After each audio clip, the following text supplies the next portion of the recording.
ando perdido. Después de decir tantas mentiras, ya no sé dónde buscar la verdad. ¿Acaso no habrá algún amigo de la sabiduría que me ayude a encontrarla? ¡Pinocho! ¡Tranquilo! Has venido al canal adecuado. Bienvenido, Gordo. Bienvenidos a Filosofía para Náufragos.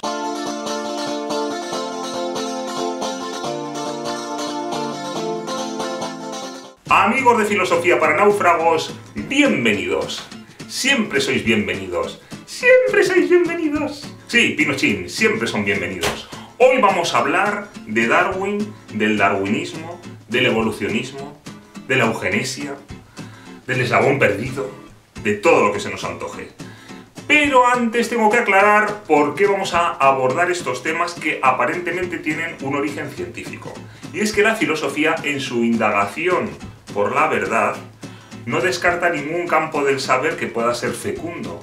Ni la literatura, o sea, toma elementos de la literatura, toma elementos del arte y, por supuesto, toma históricamente, desde sus orígenes, toma información del campo de la ciencia, de las distintas ciencias. Desde luego, Darwin, con sus descubrimientos, con sus aportaciones, que iremos viendo, ha tenido un influjo enorme en muchos campos, pero desde luego en la filosofía. Entonces, vamos a por él.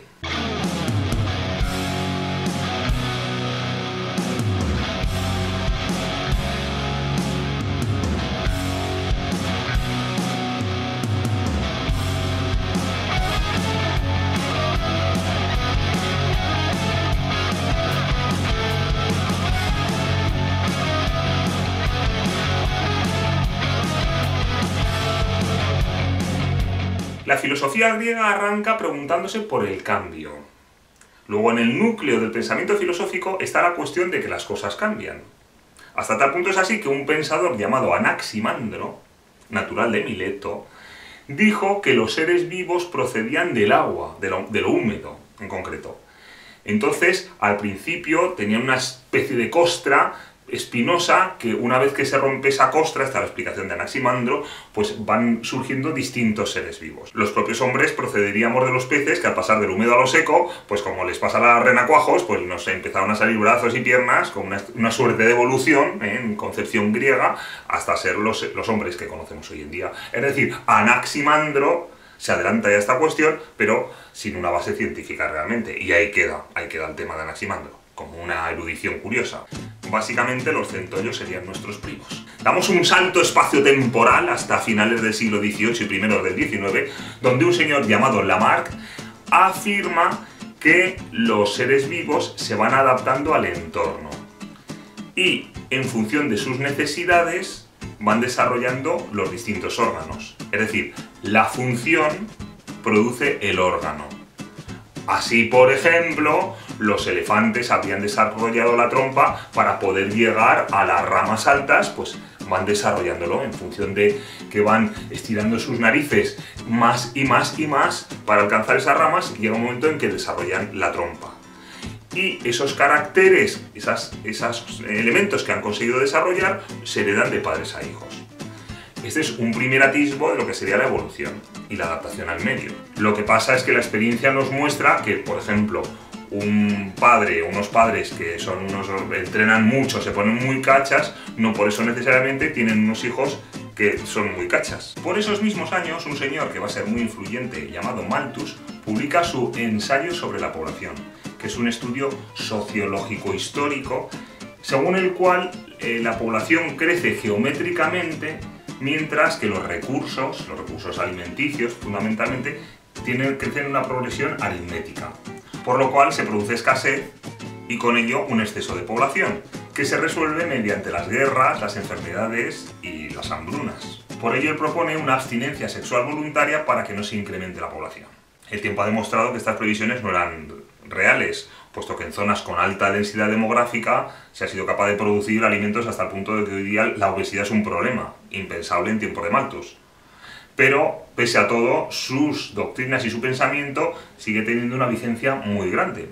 En 1831, un joven naturalista llamado Charles Darwin embarca, joven porque tenía entonces 21 o 22 años, embarca en el Beagle y hace un recorrido por América del Sur y por la zona del Pacífico, recogiendo muestras geológicas y biológicas. Y empieza a pergeñar una teoría sobre cómo ha podido ser esta diversidad en la naturaleza, que recogerá en un libro llamado El origen de las especies. Yo tengo una edición malísima, con una letra minúscula que me dejé la vista y unas páginas de estas que amarillean de nada. Por eso os recomiendo que si alguno tiene interés hoy día, todo esto lo tiene desarrollado, salvo que tenga interés en ir a la fuente original y ver qué decía Darwin, pero hoy día todas estas teorías están recogidas en otros libros y ampliadas y bueno. Pero bueno, el que tenga interés, pues ahí lo tiene. A lo que voy. El hecho es que, ¿en qué consiste esta teoría del origen de las especies? Darwin lo que dice es que todos los seres vivos parten de un tronco común, que se va ramificando. Y se va ramificando en función de la especialización, básicamente. De la adaptación, más bien, de la adaptación a medios diversos. El medio es cambiante y aquellos seres mejor adaptados a ese medio van a sobrevivir. Mientras que los que no estén bien adaptados, puesto que los recursos, tal como decía Malthus, son escasos y no hay para todos, pues esos desaparecerán, perecerán. ¿Cómo se produce este cambio, esta evolución progresiva, según Darwin, que les lleva a disponer de otros recursos que antes no tenían o que sus congéneres no tenían? Se produce de una manera azarosa. La especie Calcetinus se alimenta como puede de la reseca flora que encuentra a ras de tierra. Sin embargo, en un momento dado surge un ejemplar anormal provisto de un cuello muy largo que le permite alcanzar las altas copas donde están los sabrosos y nutritivos chupachuses.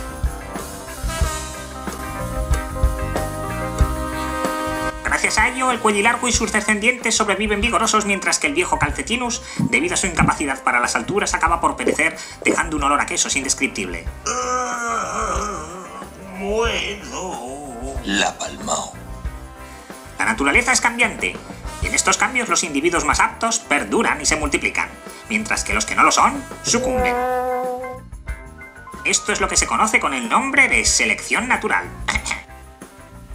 Gracias por su atención. Selección natural que no obedece a ningún plan predeterminado, sino a la mera adaptación a una circunstancia concreta que es cambiante. Esto, que en principio es un planteamiento meramente biológico, va a tener consecuencias más allá de las propias pretensiones de Darwin, puesto que el ser humano, que es un ser vivo entre los demás seres vivos, va a resultar que está aquí presente en este mundo sin una finalidad concreta, por un puro azar del proceso evolutivo. Esto despierta las suspicacias de distintas iglesias luteranas que atacarán a Darwin por entender que niega que exista un plan en la creación, puesto que es un mecanismo ciego todo, según el darwinismo. En todo caso, el darwinismo en sus planteamientos originales ha sido contestado no solo desde ámbitos religiosos, sino también científicos. Por ejemplo, cómo han podido desarrollarse órganos complejos. Una cosa es una mutación en un color, pero otra cosa es desarrollar todo un órgano complejo. ¿Cómo ha sido posible? Luego, desde el momento en que con Mendel conocemos cómo funciona la genética, ya se ve que no solo la actividad de los seres condiciona su configuración, sino que tenemos un patrimonio genético heredado, que llega tal cual. Por eso han llegado a aportaciones originales como es el mutacionismo, que puede haber una mutación. Dicho lo cual, seguimos con el problema del desarrollo de órganos complejos. E insisto, una de las cuestiones importantes es esos eslabones intermedios entre el primate, por ejemplo, un primate se decía el mono, pues el mono y el hombre. Pero ¿dónde están esos eslabones intermedios? Se hablaba del eslabón perdido, el famoso eslabón perdido. ¿Dónde están esos seres? Que hay excavaciones, hay descubrimientos arqueológicos, hallazgos que podrían llevarnos a indagar si están esos eslabones intermedios. Que, ¿sí? Sí. Bueno, parece que podemos tener alguna novedad a este respecto, que esto ya sería la bomba. En mitad del programa conseguir... A ver, ¿nos oyes? ¿Nos oyes? Sí, os recibo. Estamos en la reserva Sinking Animal, naufragio animal, donde el doctor Cheeseburger, al que conoceremos enseguida, ha conseguido encontrar el eslabón perdido. Se confirman las tesis darwinistas de que procedemos de los monos. Aquí el doctor Cheeseburger, es un honor, doctor, tenerle aquí. Leopold Cheeseburger. Leopold Cheeseburger. Es un auténtico privilegio para nosotros, para el canal Polizón y Náufrago, el conseguir confirmar por fin mundialmente las tesis de Darwin. Según Efectivamente. usted, ha conseguido encontrar el eslabón perdido. Hemos encontrado el eslabón vivo. Vivo es el... De Alive eslabón. La revista Nature ha intentado conseguir esa entrevista a la que nos hemos adelantado. El eslabón vivo de Living eslabón. Por favor, doctor Cheeseburger. Doctor Leopold Cheeseburger. Leopold Cheeseburger va a quedar en la historia de la humanidad. Y este programa también. Por favor, doctor. ¿Qué es esto? El eslabón perdido. El eslabón perdido. De Living eslabón. Vamos a ver, pero doctor, en concreto, ¿qué propiedad tiene este animal para que usted diga que es el eslabón perdido? Disculpen, ¿qué propiedad tiene este animal? ¿Qué hace este animal que Hombre, para empezar, este animal habla. Habla, pero es un living eslabón. ¿Sí? Un mono que habla, nos está diciendo el doctor. ¡Yo puedo hablar! Pero... ¿Cómo que puede hablar, doctor? Pero usted está haciendo... Habla un poquito para que te oiga. ¡Yo hablo! Pero esto... ¿No se llamará el mono José Luis Moreno? No. ¡Soy el eslabón perdido! ¿Cómo se llama? El eslabón perdido. Amigos... ¡Soy el eslabón perdido! Doctor, nos acaba usted de sorprender. Esto tiene un carácter científico, según usted. Es muy cariñoso. Se encontraba solo y quería ser encontrado. Descubierto, más bien. A ver, por favor, doctor, pero usted es doctor, ¿por qué universidad? ¿Por la Universidad Circo Price o...? No, Cheeseburger. Universidad Cheeseburger. Como su nombre, como su propio nombre la indica. he fundado yo, para descubrir el eslabón perdido. Bien, amigos de Polizón y Náufrago, la revista Nature sí que es cariñoso, eso lo puedo confirmar, Hemos entablado amistad con el eslabón perdido. No sabemos si la revista Nature, después de este documental, seguirá interesada en él. Devolvemos la conexión a nuestros estudios. Parece que la prueba viva de la evolución progresiva va a tener que esperar. Decíamos que los descubrimientos, los hallazgos de Darwin y digamos la doctrina que va inherente a él, el darwinismo, ha tenido una gran influencia fuera del ámbito meramente científico. Por ejemplo, Marx ofreció a Darwin en una carta que se conserva el dedicarle su obra El Capital, porque él entendía, Marx, que su método era científico, su método de análisis político-histórico, y que casaba muy bien con los descubrimientos de Darwin. Darwin no quiso, rechazó amablemente esta dedicatoria, porque no se sentía identificado necesariamente con las doctrinas de Marx, pero los marxistas sí que hicieron suya esa lucha, digamos, esa lucha excluyente que para ellos se representaba a través de la lucha de clases. También las doctrinas imperialistas que preconizan que unas razas están más evolucionadas, más avanzadas que otras, y por ello las razas superiores deberían dominar y someter a las inferiores, que están peor adaptadas, peor desarrolladas y son más infrahumanas, digamos, están en una etapa evolutiva más atrasada. Y esto llevó pues, a ciertas formas de colonialismo, incluso de esclavitud, que se consideraba infrahombres pues, a las personas, por ejemplo, que se esclavizaban en África. Ciertas formas de capitalismo que preconizan que sobreviven en el mercado los que se adaptan mejor y son eliminados del sistema aquellos que no han sabido adaptarse, que no saben evolucionar con el mercado, con el entorno. Y por último señalar a la eugenesia como uno de los derivados del darwinismo. La eugenesia que consiste en la selección, digamos, de aquellas personas más aptas para la vida en detrimento de las que se entiende que son menos aptas. Ello ha llevado a la esterilización, en muchos casos forzosa, y no hablamos solo de la Alemania nazi, que se dio estos casos, sino en países perfectamente democráticos, prósperos, como puede ser Estados Unidos o como se ha podido dar en otros países. Esa mentalidad eugenésica no solo atiende a cuestiones de salud, muchas veces también a situaciones de economía. Y así vemos campañas en países subdesarrollados o en vías de desarrollo de esterilizaciones, incluso de implantación de sistemas de contracepción, de aborto y demás, financiadas por gobiernos, organizaciones internacionales y todo tipo de asociaciones que entienden que la población de los países menos desarrollados no tiene que crecer, porque no están tan adaptados, no son capaces de crear la prosperidad que los más adaptados sí que crean. Con el desarrollo científico han surgido nuevas formas de eugenesia, por ejemplo, las que consisten en la manipulación genética, que lo que hacen es fecundar varios óvulos, crear varios bebés, y de estos seleccionar al que se entiende que es más apto y eliminar a los menos aptos. Hemos perdido una vez más el respeto al individuo en pos de una generalidad abstracta que se lleva por delante a los menos aptos, a los que se consideran menos aptos. Claro, todo esto es siempre desde el planteamiento de aquellos que se consideran más aptos, que son los que defienden todas estas doctrinas. Y ya para concluir, señalar algunos interrogantes que quedan abiertos. Por ejemplo, ¿cómo ha sido posible el salto de lo inorgánico a lo orgánico? Es decir, de lo inorgánico a la vida.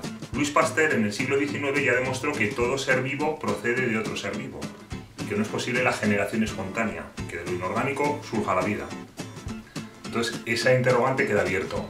Otro de los interrogantes que quedan abiertos es que si efectivamente la naturaleza obra de manera azarosa, por una adaptación, digamos, ocasionalista, oportunista, sin embargo está obedeciendo unas leyes. Está obedeciendo unas leyes que es la que permite esa adaptación. Luego tienen un sentido, tienen una coherencia. Luego, en el fondo, sí que late que hay una finalidad, un perfeccionamiento. ¿Qué o quién crea la vida? ¿Cuál es el motor del cambio?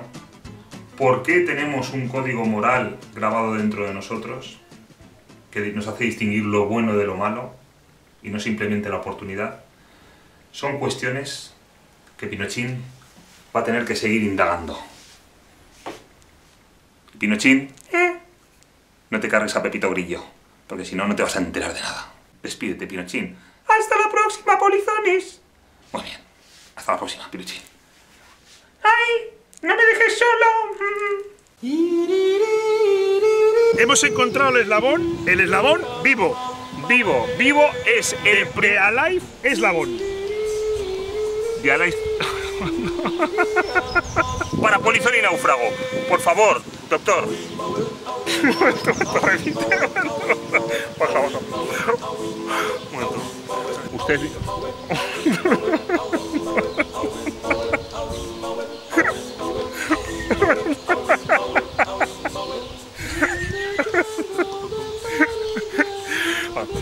Perdón, pero usted...